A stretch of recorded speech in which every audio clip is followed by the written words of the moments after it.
guys. We are going to read a nonfiction book, so that means it's real. I decided to do the document camera this time just because I think it's a little easier for you to see those pictures. This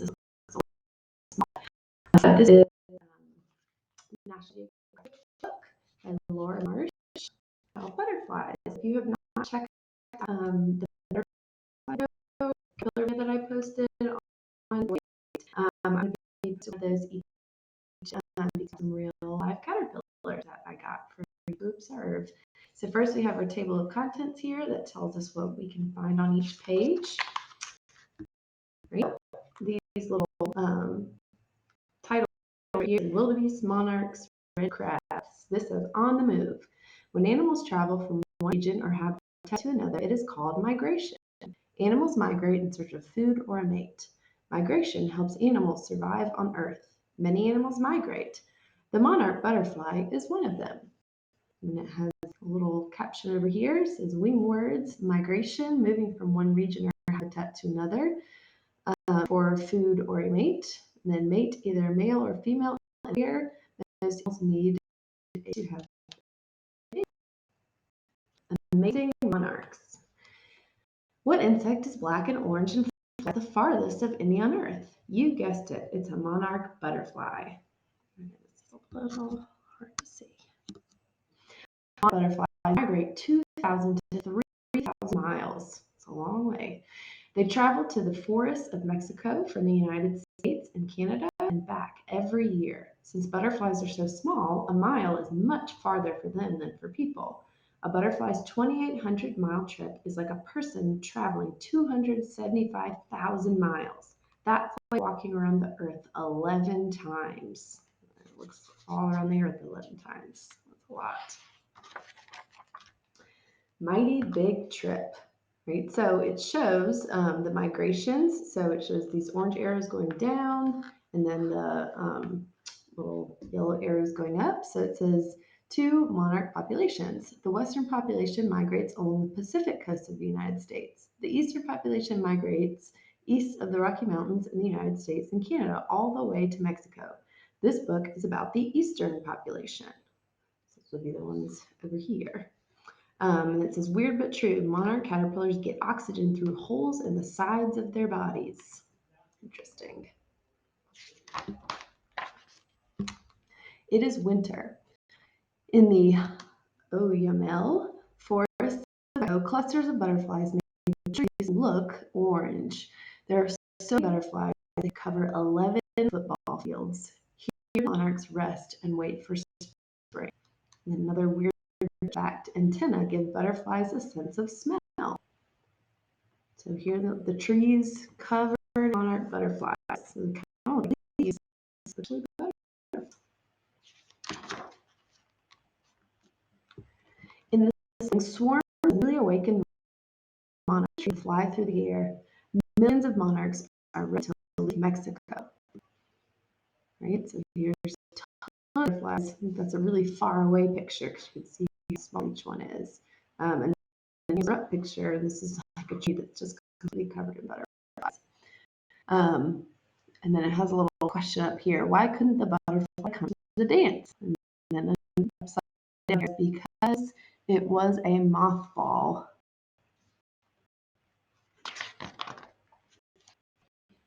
Need to lead. The female monarchs lead the butterflies north from Mexico. Their parents cannot guide them. They died soon after the eggs were laid. How do these butterflies know where to go? The monarchs know where to go by instinct. Sunlight signals them to migrate. Scientists believe that sunlight also helps guide them. Right? And then we have wing word over here. Instinct is a behavior that animals are born knowing how to do. So nobody taught these butterflies how to get back home. They just know by their instinct, and they're led by the sun.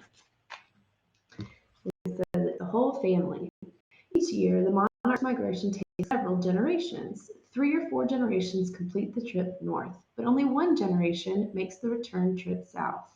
That means if you start the journey, your great-great-grandchildren would finish it. How does this work? So it says wing generation. Time takes our living things to grow up and reproduce.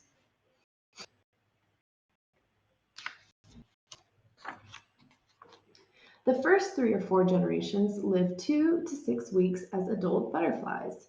During the spring, the first generation hatches in the south. They fly north as far as they can, then they lay their eggs and later die. The second generation continues the journey, lays eggs, and dies. The third and sometimes fourth generations hatch through the spring and summer, and they finish the journey north. So butterflies don't live very long. So this is the first generation, and they only live long enough to get to here, and then they lay new eggs. These ones only live long enough to go to here and lay new eggs.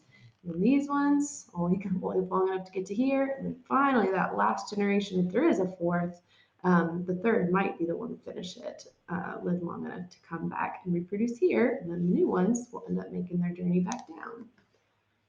And this says, weird but true. Adults appear to have 4 legs, but they really have 6. Their 2 front legs are small. They are curled up and hard to see. At the end of the summer, a special super generation hatches. These butterflies live 6 to 9 months, much longer than the generations before it.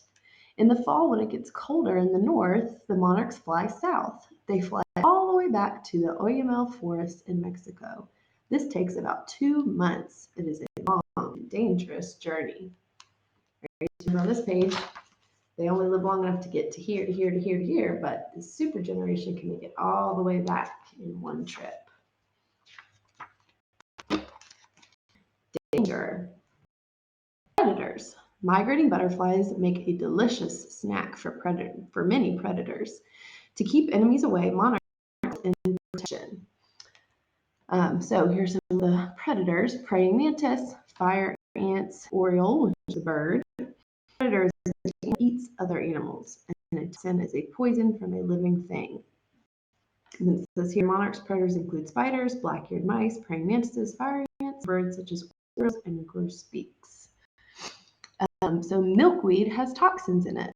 When monarch caterpillars eat milkweed, it makes their skin poisonous. It even tastes bad. This keeps predators.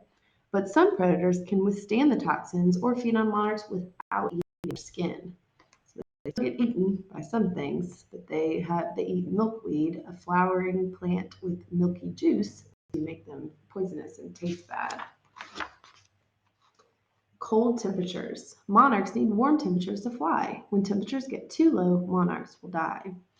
Wind and rain. Butterflies flock to the trees for shelter during high wind and rain. They can not die during bad weather. It says, how deadly. A rainstorm with low temperatures killed as many as 250 million monarchs in Mexico in 2002. An estimated 80% of the butterflies died at one of the mountain sanctuaries. And then this says, I guess this is a joke. What is the greasiest insect? A butterfly. Butter is greasy. Tiring travel. Did you know that migrating monarchs can fly up to 30 miles per hour? That's about 3 times faster than we can run.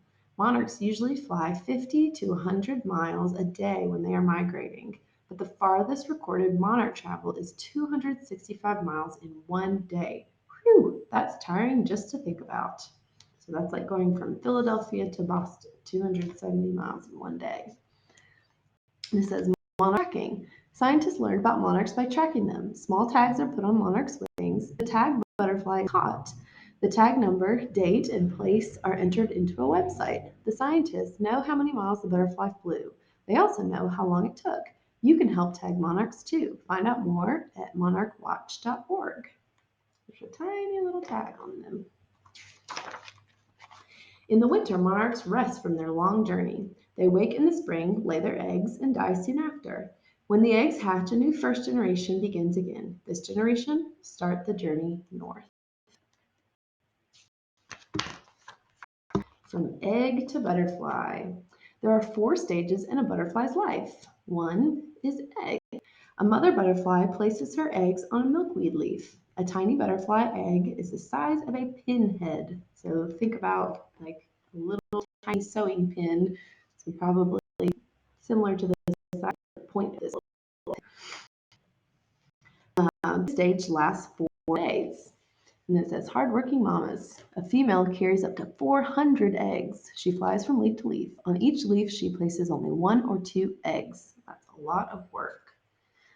And then, weird but true, a monarch caterpillar eats its eggshell before it starts eating milkweed. So it'll eat that little shell. Stage 2, caterpillar. A tiny caterpillar hatches from the egg. It eats milkweed all day long. In 2 weeks, it grows from less than a quarter inch to 2 inches long. Stage 3 is a chrysalis.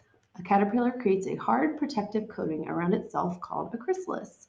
From outside, it appears that nothing is happening, but inside, the caterpillar is transforming into a butterfly. This stage lasts about 10 days.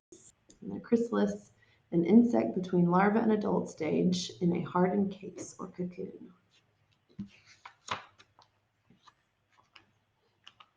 Right, so here's the chrysalis. After 10 to 12 days, the chrysalis becomes clear and cracks open. The butterfly comes out head first.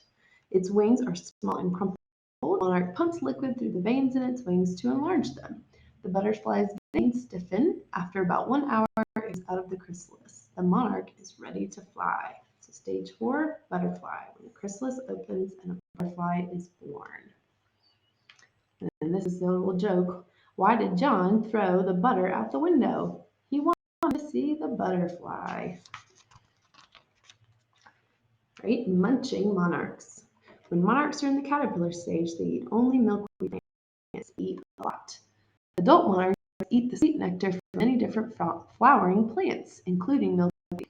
The nectar gives the butterflies energy to fly, and nectar is the sweet plant juice eaten by insects. Right? And then here we have 10 cool things about. 1, they can flap wings up to 2,000 times a minute. 2, their green is filled with gold. 3, an adult sucks nectar and water through its straw-like tongue called a proboscis. 4, the bright color are poisonous. And then 5, when caterpillars become too large for their skin, they shed it and grow a new skin.